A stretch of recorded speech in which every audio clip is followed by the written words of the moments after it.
Today on Hampton Roads Business Weekly, we'll show you a new startup taking the concept of Uber and Lyft and applying it to shipping containers. Plus, meet Hampton Roads' future entrepreneurs and the importance of maintaining both a public and personal presence on social media. It's coming up on Hampton Roads Business Weekly.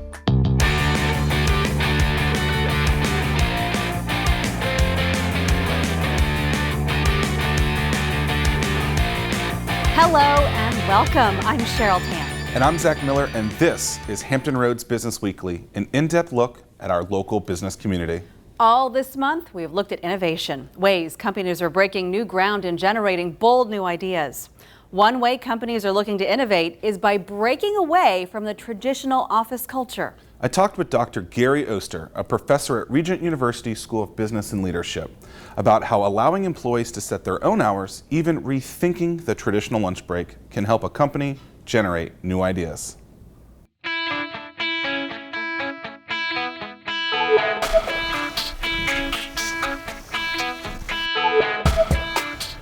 So Gary, a lot of people talk about ways to incentivize employees. They've got teams, they've got a good staff, but they just don't think they're getting everything out of them. What are some ways that companies can incentivize their employees? One key thing is to let employees know in very general terms what you're trying to accomplish, but give them the freedom to accomplish the objectives of the organization. Let them have some time, some rope to actually come up with new things themselves. So by giving them that time, by giving them the opportunity to do this, what you'll see is that hopefully they'll be more productive in those days. What about kind of your standard 9 to 5 office hours? And some companies have now removed that barrier and said, you don't have to be here at 9, you don't have to leave here at 5, you don't have to work 40 hours a week. Now it's open to you. Is that a way that you've seen has successfully incentivized teams, or is it something that maybe they should still have kind of those barriers there? If you let the teams have more say in it, a lot of times they will come up with whatever hours work for them and also work for the company. In smaller companies, I think it goes the other way, where instead of working 9 to 5, you work from 5 a.m. to 9 p.m. So you're all working together anyhow, and you want to look at it. What about team building exercises, going out to the ballpark, maybe going to lunch together and conversating together? How have you seen that by doing team building, incentivizing people through that, maybe going to the bowling alley? What about things like that? I think organized team building doesn't really succeed a lot. I think disorganized team building does, where you all go out to lunch together. I work for one company, and we used to go to breakfast at 10 a.m. every day, all of us. And we came up with more good ideas, more new products came out of our breakfast together. So allowing the teams to really dictate what happens, and whether that's hours to work, to come in on Saturday or Sunday, to go to a restaurant of their choice, instead of being kind of pushed to do that. People will not do as much as they want. What do you think about just removing all those barriers and really allowing, how does an executive, how does a manager understand that we're going to get more results by telling people to do less from an hour, or by removing those barriers and really getting the results? What I've seen in many different companies is, if you hire the very best people you can get, you lay out what you're trying to accomplish and let them come up with the ways to do it, you'll have great success. Very simply because these are not kids you're hiring. Sure. They're adults, and they want to accomplish good things. So at the end of the day, give them the end result that you want and say, here's the problem, go at it and solve it. Exactly. Great. Coming up next, what happens when a retired shipping executive and a young software developer join forces? You get an innovative new startup. We'll tell you about it next. Plus, later in the show, meet some of Hampton Roads' future entrepreneur superstars. Okay, what happens when you take the concept of Uber or Lyft and apply it to the world of shipping containers? You get a bold new idea from a brand new startup. They're called Quick 180. Take a look. All right, Uber for shipping containers. Knapp, Quick 180. What does that really mean? What is Quick 180? Well, Quick 180 is a method of bringing empty container resources to exporters throughout the country. And we are in a logistics backyard, the port, the deepest in the area. How did you guys come up with this idea? Well, I spent 35 years at the marine terminals handling containers, and I became aware of the logistics associated with the needs of an exporter, the needs of an importer, and the needs of truck drivers. And we conceived this idea with Brendan Tompkins in around 2008, and it lay dormant until 2014 when we took it up and started Quick 180. So you've been around the block, but this is a software company, and a lot of people wouldn't expect you, the old executive, to be a part of something like this. What's your team dynamic look like, and how is that kind of rolled out to help Quick 180 grow? Well, that's really what I like about being involved in a startup, because startups attract younger people, and I like interacting with younger people. I think they're the future, and we've got some partners and some employees now that we think are bringing great value to the idea of Quick 180 because of their youthfulness and their vitality and their willingness to take on challenges that are very difficult to solve. Sure. This is a very difficult industry to penetrate with new ideas. It's a very staid industry, and so it takes a lot of spirit and to keep it going. For someone that doesn't understand the industry, but understands traffic in this area, so how many shipping containers come in and out of our roadways or waterways a day, and how many of those are empty? Well, I think I remember that the port is handling about 1.2 to 1.3 million containers a year. Wow. Our system solves several problems. Number one, we solve congestion in the port, because literally 50% of the containers that you view out there on the roadways are empty. And that's key for our area, because obviously we need more commerce to come in, and if we're being efficient, that's a way for us to bring more commerce. Exactly. And through the Quick 180 system, we're able to eliminate unneeded roadway miles for truckers, reduce the congestion on major thoroughfares. Yep. So for every Quick 180 transaction we do, we're saving potentially 440 miles. That's a lot of travel. That's a lot of miles. That's a lot of CO2 emissions. That's a lot of rubber on the road. Sure. That's a lot of elimination of potential accidents and congestion near the port. Let's bring on Brendan real quick. Brendan, you worked on this for several different years. Solving this real problem is really the key, I think, to entrepreneurship and in this area.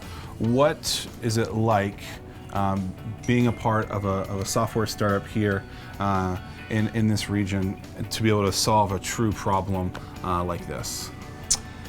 Well, it's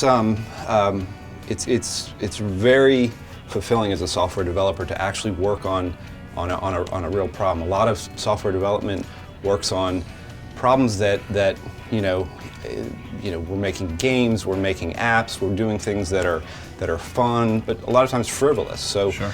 So what I love about Quick 180 is you can literally see the effect of what we're doing on your drive home today, from work. So, and I think that's something that a lot of software developers don't get to work on. So it doesn't get any more, real brick and mortar business than shipping containers. I mean, the entire, idea of containerization completely changed our economy, and to get to work in that, it's just been so exciting. Sure. So, love what you guys are doing. Thank you guys for being a great asset for our region and really solving real problems and using software to your advantage, and best of luck over the next coming years. So thank you guys so much. Thank Great. you. Thank you. We appreciate being with you. Absolutely. Coming up next, how a local screen printer is making a name for himself across the country. It's our Entrepreneur of the Week, and it's next on Hampton Roads Business Weekly.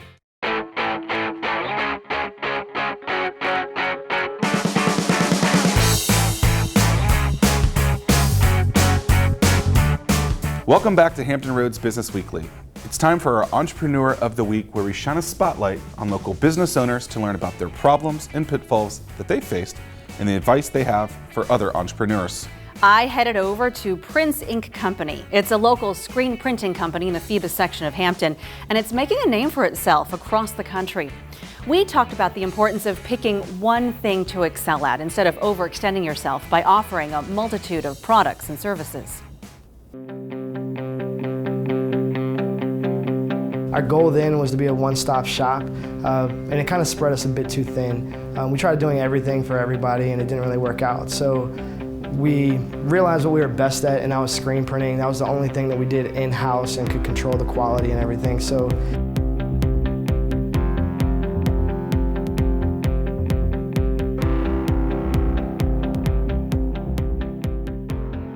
here now with our Entrepreneur of the Week, Matthew Wallace, the owner of Prince Inc. We're in his beautiful shop in the Phoebus section of Hampton. Matthew, congratulations. thank you. Tell us about this space.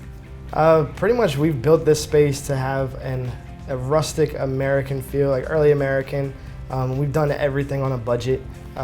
We've solved, everything we've done is to solve problems. Like this wall over here is plaster, it's difficult to mount to. So we just built a one-piece bar that's mounted and the shelves float to it. Got this aluminum over here off of Craigslist for 20 bucks. No way. Yeah. I would not have guessed this was totally bootstrapped. I would Yes, not have ma'am. guessed that. So you started your business in 2009 and it was different than what you have today in 2015. Yes, ma'am. We started as Farewell Design, which was kind of, our goal then was to be a one-stop shop, and it kind of spread us a bit too thin. We tried doing everything for everybody and it didn't really work out. So we realized what we were best at, and that was screen printing. That was the only thing that we did in-house and could control the quality and everything. So in 2011, we decided to rebrand and refocus everything, put all of our energy into what is now the Prince Inc. company. And since then, it's helped us to iron out our branding, make our quality the best that it could possibly be, and it's been much more enjoyable and less stress. What was that moment? When did you decide, wait a minute, let's do the one thing that works best for us? Really what tipped it for us was we were contracting out some print jobs like digital printing, which we didn't do. And it wasn't up to our standards, and we wanted to continue pushing the envelope and continue to get better. And we realized that we can't do that by letting other people do the work for us. So we wanted to just trim all the fat and get rid of everything that we didn't do ourselves. And screen printing was the answer. We already had all the equipment, and just put all of our energy into that instead. So screen printing, what is that? People think t-shirts, but it's more than that. Yeah, pretty much it's transferring ink onto anything. Majority of it is t-shirts, but we do paper printing, we'll do business cards, we'll do posters, and then we try to have fun with it as well. And we print on wood, stone, glass. We've even printed on tortillas for tacos. A taco, I was waiting for you to talk about that. Pretty much anything that's flat and stays still, we'll print on it. So you make your t-shirts here on site. All your screen printing is happening here. And I'm taking a look at the t-shirts back here on this wall. Some really interesting companies here. So they're not just all from Hampton Roads, they're from all over the world, aren't they? Yes, ma'am, and that's what we're trying to do, is be world renowned, I guess you'd say. And that ties into branding. So we make sure that whatever product that we do, that we show it in the right light. And our online presence is pretty strong. So we do promote locally and nationally, so we grab all of those clients. We've tapped into like different design markets, I guess you'd say. Like there's a web forum that we go onto that's strictly web design. There's one that's strictly logo design. And when we have a new product, we find a clever way to work it into that. And those people from around the world see it. And we've shipped to 40 different countries, and I don't know those people. So it's a very humbling experience. And as long as we show it in the right light and put it in the right places, everybody around the world should like it if the product is that good. Pretty cool. What do you struggle with as an entrepreneur, as a business person? Having the right answers, but assuming that other people do and you don't. And I don't think that there's necessarily a particular right answer. And we have problems that pop up all the time. We're a small shop, and we want to get better at everything that we do. You get frustrated with whatever the potential problem is, and trying to figure out what that right answer is. And I've come down to pick something, stick with it, and see what happens. And if it doesn't work, revisit it. So what happens now with Prince Inc.? What are your future plans, goals? Well, we're always trying to grow, and we always want to make new and interesting things. The vibrant spaces, that sounds like pretty interesting. Hopefully we'll get that. If not, then we're probably going to stay put and take the same ideas and run with them and emphasize our retail and just keep building our quality and our capabilities. Matthew Wallace, thank you very much. Congratulations for being the Entrepreneur of the Week. Thank you. Thanks for having me. It's awesome. Coming up next, why entrepreneurs should maintain a personal social media presence along with one for their business. Plus, robots and young entrepreneurs collide. Next on Hampton Roads Business Weekly.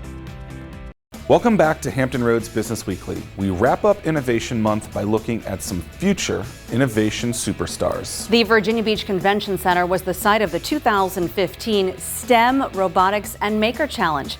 Students competed against others with robots they built themselves.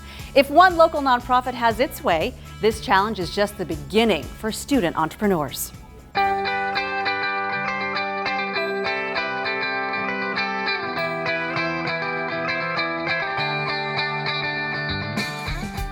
Here now with Dr. Patrick Konopnicki with the Virginia Beach School System to talk about what happens when entrepreneurialism hits the classroom. Dr. K, tell us what's going on here today. Well, today is an exciting event and it's part of our STEM, Robotics, and Maker Challenge. And what that means is that students are not only doing STEM experiences with robots, we've added this year for the first time ever, students are doing entrepreneurial experiences with a MakerBot where they have to make a product, pitch a product, and then present that Shark Tank style to business community judges that are provided by our partner JA, Junior Achievement. So there are kids here as young as 9, 10. When I was 9 or 10, I was watching soap operas after school. And so these kids are taking technology, high technology, and turning that into a potential business. Absolutely. One of the thrusts of the school division this year has been entrepreneurship and innovation. We've started a new course which will begin next year at all of the high schools. So what you've seen today is just the beginning of the tip of what's coming in the future. Highly exciting.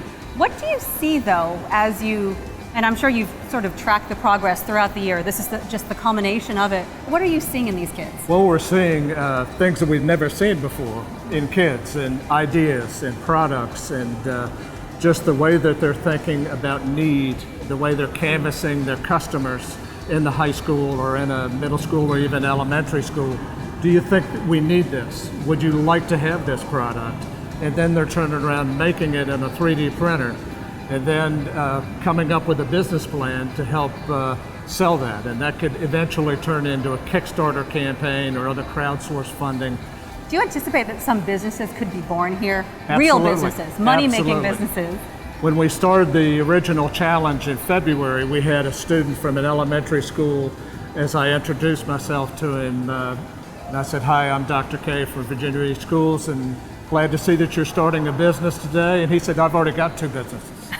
And he was in the 4th grade, Oh I think it was. So, the mindset is there. We're trying to accentuate the entrepreneurial mind spirit. It's in the city's strategic plan. We've helped put that there. The city is very interested in entrepreneurialism, and we want to be part of that culture.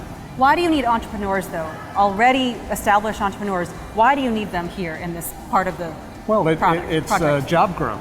It's the economic development of ideas and products and services. Things can always be better.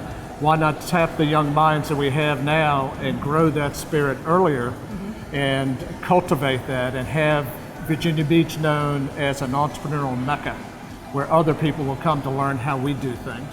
Dr. Kate, thanks very much. My pleasure. Thank you so much. If you would like more information or would like to donate your time and talents, if you're an entrepreneur, go to hrbusinessweekly.com or find some information right here on their screen. Let's talk about social media. Do your personal Facebook and Twitter profiles match the vision and branding of your company's pages? Social media expert Naoma Doraguzzi is back to talk about the importance of maintaining your personal social media profiles. Hi, this is Naoma Doraguzzi with AskNaoma.com. I had a business owner who actually came to me and said that social media isn't his thing. So what I want to say is social media is here to stay. Online, the internet is not going away. So you're going to have to start thinking about how you're going to be building your brand, your personal brand, even if it's not your company brand, who you are, how you want to be known online. One great thing is that we can do, even if you aren't sure how much you want to put out there, you can be listening, you can be learning, you can be engaging with your customers, your employees even, your clients, the public, kind of being more out there. You don't have to put all your personal information out there, but it's good to start building a name online as a personal brand and not just as a company brand. A lot of businesses are still not out there online. It's not too late. If you're going to start right now, is to set up a LinkedIn profile if you don't have that already. It's a professional website to do a lot of professional networking. There's a lot of groups where you can learn. If you're looking for employees or if you're looking for a job, that's a great place to start. But even there's a lot of great forums and a lot of great tools that you can learn from other people in whatever industry you're at, that you can learn and see what they're doing and kind of get some encouragement and motivation. So again, LinkedIn is a great way to start if you don't have an online presence yet and you want to start building your social media brand. Again, this is AskNaoma.com, and I have all these tips online for you. That's all for this week's Hampton Roads Business Weekly. You can find the show on Facebook and Twitter at HR Business Weekly or at hrbusinessweekly.com. Please tell us what you think of the show. For Hampton Roads Business Weekly, I'm Zach Miller. And I'm Cheryl Tan. We'll see you next week.